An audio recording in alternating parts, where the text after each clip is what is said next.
आप शायद एक ऐसे इंसान को जानते होंगे जो मीटिंग्स में हमेशा सबसे पहले नहीं बोलता, जो अपने जीत के क्रेडिट्स को हमेशा नहीं लेता एंड जो अपने आप को smartest in the room prove नहीं करना चाहता। एक्चुअली में वही इंसान ऐसा होता है जो उस रूम को कंट्रोल कर रहा होता है और डोमिनेट कर रहा होता है बिना किसी को खबर हुए। सुनने में थोड़ा-सा एग्ज़ैजरेटेड लग सकता है, पर सच तो ये है कि अगर इंसान आपको अपना कॉम्पिटिशन नहीं मानते हैं, तो वो अपने सारे सीक्रेट्स, अपने सारे वीकनेसेस, इनसिक्योरिटीज़ और अपनी असली प्लानिंग्स आपको बेझिझक बता देते हैं। ये सोचकर कि आप क्या ही कर लोगे, पर उन्हें ये चीज़ पता नहीं होती कि आप ही वो इंसान हो जो उनकी प्लानिंग्स को, उनकी इनसिक्योरिटीज़ और उनके वीकनेसेस को यूज़ करोगे अपने फ़ायदों के लिए। इस मेथड का नाम है स्ट्रैटेजिक फूलिशनेस। इसका आज इस वीडियो में मैं पूरा ब्लूप्रिंट देने वाला हूँ कि आप ये चीज़ कैसे मास्टर कर सकते हो। सोक्रेट्स की बात करें या सन त्ज़ू की बात करें, सच्चाई तो ये है कि इस दुनिया में जिस किसी को भी रियल पावर का अनुभव करना होता है, वो इंसान इस ट्रिक को मास्टर ज़रूर करता है। इस वीडियो के एंड तक तुम्हें ये पता चल जाएगा कि जो इंसान को तुम सबसे ज़्यादा बेवकूफ़ समझते हो, वो एक्चुअली में सबसे ज़्यादा बेवकूफ़ नहीं होता है। उसका सबसे ज़्यादा बेवकूफ़ दिखना ही उसका सबसे बड़ा वेपन है। इस मेथड को समझने के लिए हमें समय में कुछ 100 साल पहले जाना होगा। सोक्रेट्स एक ancient Greek philosopher, western philosophy में उनका बड़ा नाम है। उन्होंने कभी अपने आप को रूम का सबसे स्मार्टेस्ट इंसान डिक्लेयर नहीं किया। ये मॉडेस्टी नहीं, एक ट्रैप था।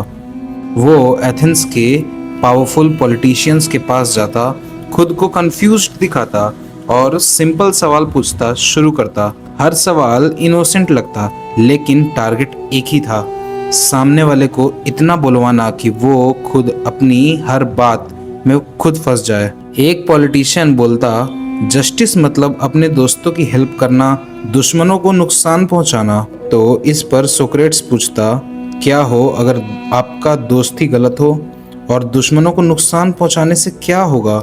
क्या वो सुधरेगा या वो नहीं सुधरेगा? पॉलिटिशियन जितना हेजिटेट करता, सोक्रेट्स उतना सवाल पूछता। कुछ मिनट्स में वही पॉलिटिशियन जो पब्लिक में अपनी बुद्धिमानी के लिए जाना जाता था, खुद कन्फेस कर देता कि उसे कुछ भी नहीं आता। सोक्रेट्स ने उसे हराया नहीं, उसने उसे एक्सपोज किया अपने शब्दों में पब्लिक के सामने, और उसने अपने आप को इतना नासमझ दिखाया कि सभी लोग अपना गार्ड डाउन कर लिए, जब तक बहुत देर ना हो चुकी थी। इसका कॉस्ट भी था। लोगों का ईगो इतना क्रश हुआ कि उन्होंने उसे मौत की सजा सुना दी, यूथ करप्शन एंड इम्पिटी के केस में। लेकिन यही टेक्निक का असली ताकत है, इतना पावरफुल कि लोगों को उसे मरवाना ज्यादा इजी लगा उसका पब्लिकली जवाब देने से। अच्छी बात यह है कि आपको ये पावरफुल पॉलिटिशियंस के सामने नहीं यूज करना, बल्कि अपने सर्किल में या स्ट्रेंजर्स में ये यूज करना है। सन त्ज़ू एक ancient Chinese war strategist and philosopher ने कहा है, appear weak when you are strong and strong when you are weak. ये AK-47 जैसा पावरफुल एडवाइस था। जब तुम्हारा टारगेट तुम्हें वीक समझता है, वो अपना गार्ड डाउन कर देता है एंड अपने रिसोर्सेस और आइडियाज को कहीं और इन्वेस्ट करता है। एंड जिस मोमेंट पर वो ये करता है, उसे आइडिया भी नहीं होता कि सबसे बड़ा अटैक उस पर तभी होने वाला होता है। परसेप्शन क्रिएट करो, फिर उसी परसेप्शन का फायदा उठाओ, यही गेम है। बट हाँ, याद रखना इसको कहाँ और क्यों यूज करना है। आपको अपनों के अगेंस्ट इसको यूज नहीं करना है, दूसरों के अगेंस्ट यूज करना है। सो फाइनली वो टाइम आ चुका है जब मैं आपको बताऊंगा कि इस मेथड को आप कैसे रियल वर्ल्ड में यूज कर सकते हो। The 3 weapons of strategic foolishness. सबसे पहला मेथड है, मेक देम बिल्ड अ रोप। कभी अपने टारगेट को एक्सपोज मत करो, बट ऐसा सिचुएशन बना दो कि वो अपने आप को खुद ही एक्सपोज कर दे। ना बहस करो, ना आरोप लगाओ, just ask simple innocent questions. जितना आपका टारगेट बोलेगा, उतना ज़्यादा आपका टारगेट अपने बारे में रिवील करेगा। उसका क्या प्लानिंग्स हैं, वो क्या चाहता है, वो किस चीज़ से डरता है, एंड उसको आप कैसे यूज़ कर सकते हो। The best trap is the one which they build themselves. चलो इसको एक सिंपल एग्जांपल से समझते हैं। मान लो तुम एक ज्वेलरी शॉप के ओनर हो, तुम्हारे 2 एम्प्लॉयज़ हैं एंड कुछ लोग हैं जो तुम्हारे ज्वेलरीज को खरीदने आए हुए हैं। अचानक से होता क्या है कि कुछ डकैत तुम्हारे ज्वेलरी शॉप में घुस जाते हैं गन्स लेकर। सब लोग बिल्कुल नर्वस है, सब लोग पूरे पैनिक कर रहे हैं। उस पैनिक के सिचुएशन में तुम्हारा एक एम्प्लॉय बोलता है तुमसे धीरे से कि सर वो पक्का पीछे वाले दरवाजे से आए होंगे। अब तुम्हें ज़्यादा कुछ नहीं करना, तुमको बस उस इंसान से, अपने एम्प्लॉय से सिंपल से कुछ क्वेश्चंस पूछने हैं।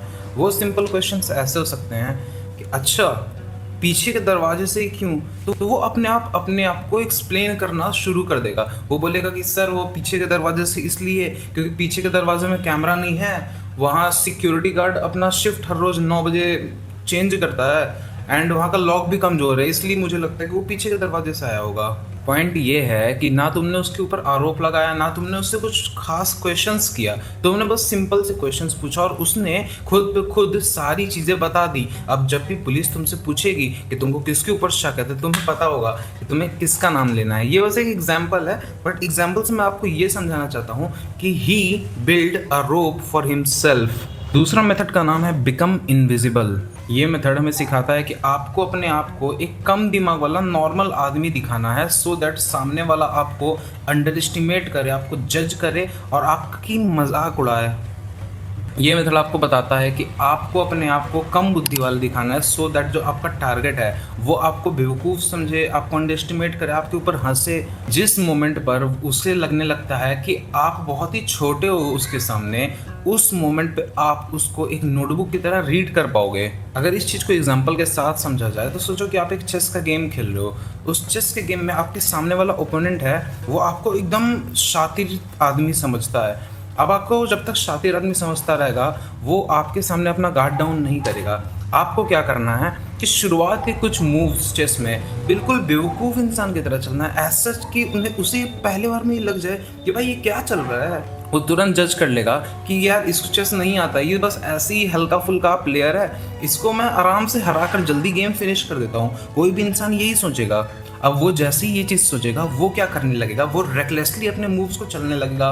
ठीक है, जल्दी जल्दी चाहेगा कि वो गेम को ख़त्म कर दे, बट जैसे ही वो रेकलेस चलने लगेगा आपको उसको हराना है, उसके सारे पीसेस को ख़त्म कर देना है एंड उससे भरोसा भी नहीं होगा कि ये उसके साथ क्या हुआ। जनरली देखा जाए तो तुमने उसके इंटेलिजेंस को तो हराया ही नहीं, तुमने तो उसके परसेप्शन को हराया। तीसरा पॉइंट है let silence do the pressure. ये मेथड हमें बताता है कि साइलेंस एक ऐसी चीज़ है जो लोगों को मजबूर करती है गैप्स को फिल करने के लिए। अगर तुमने किसी से कुछ सवाल पूछा और तुम बिल्कुल काम डाउन होकर साइलेंट हो तो ये चीज़ ऑटोमेटिकली उसको फोर्स करेगी कि वो अब बोलना शुरू करे। इसलिए नहीं क्योंकि तुमने उन्हें फोर्स किया, बल्कि इसलिए क्योंकि भाई किसको पसंद है ऑकवर्ड साइलेंस। अब इसको एक एग्जांपल के साथ समझते हैं। मान लो तुम कंपनी में इंटरव्यू देने के लिए गए। अब वहाँ पर जो मैनेजर है वो तुमसे पूछता है कि भाई तुम्हारा सैलरी एक्सपेक्टेशन क्या है। तुम बोले कि मेरा सैलरी एक्सपेक्टेशन 50 से 60 हज़ार रुपये है। अब क्या होगा कि वहाँ पर मैनेजर बिल्कुल शांत हो जाएगा एंड तुम पैनिक में और नर्वसनेस में तुम और डेस्परेसी में तुम बोल दोगे कि नहीं सर अब मैं मतलब थोड़े कम में भी मेरा काम चल जाएगा, क्योंकि सर कंपनी मुझे ऐसा अगर अपॉर्चुनिटी है ग्रोथ इन्वायरमेंट देगी। तो ये सब सुनकर मैनेजर समझ जाएगा कि भाई मैं तो जीत गया, मेरा जीत हो चुका है। पर अगर आप वो अपना सैलरी एक्सपेक्टेशन बताकर चुप रहे, मैनेजर फोर्स हो जाएगा कि वो अब बोलना शुरू करे एंड जब वो बोलेगा वो अपना ऑफर्स तुमको देगा, तुमको बोनस के बारे में बताएगा, तुमको ये हो सकता है कोई अल्टरनेटिव ऑफर देकर अब हाँ तुम्हारा सैलरी बढ़ा दिया, जितना सैलरी तुमने स्टेट किया है उतना बता दे। ये 3 पॉइंट्स बताएं। इन 3 पॉइंट्स में कुछ लिमिटेशंस भी हैं, जैसे तुमको ये चीज़ कब यूज़ करना है, किसके साथ यूज़ करना है, कौन से इन्वायरमेंट में यूज़ करना है, वो तुमको समझना होगा। तीनों पॉइंट्स को अगर समराइज करते हो तो सबसे पहले हम लोगों ने सीखा था वो ज्वेलरी वाला एग्जाम्पल। उस ज्वेलरी वाले एग्जाम्पल से हम लोगों ने ये सीखा कि people reveal themselves when they think they are explaining not defending. Chess वाले एग्जाम्पल से हमने ये सीखा था कि the moment people underestimate you they lower their guard. And वो मैनेजर वाले एग्जाम्पल से हमने सीखा था silence is a pressure without aggression. History सिर्फ स्टोरीज़ नहीं सिखाती, हिस्ट्री सिखाती है कि पावर असल में क्या होता है, कैसे यूज़ किया जाता है और कैसे इसको छुपाया जाता है जब कोई देख भी ना रहा हो। पैटर्न मैंने तुम्हें दे दिया, अब तुम्हें ये चीज़ डिसाइड करना है कि तुम इसको कैसे यूज़ करते हो। इसको समझने के लिए यूज़ करते हो या प्रैक्टिकल वर्ल्ड में इसका एप्लीकेशन के लिए तुम इसको यूज़ करते हो। बात इतनी है कि जो कॉम्प्लेक्स आइडियाज़ है, जो ऐसे रिसर्च पेपर और आर्टिकल्स है जो आप कभी नहीं पढ़ना चाहोगे, उसको मैं पढ़ूंगा मैं समझूंगा और उसको सिंपलेस्ट टर्म्स में इस चैनल पर समझाऊंगा। सो मैंने अपना फ़र्ज़ निभा लिया है, अब आपको देखना है कि क्या करना है।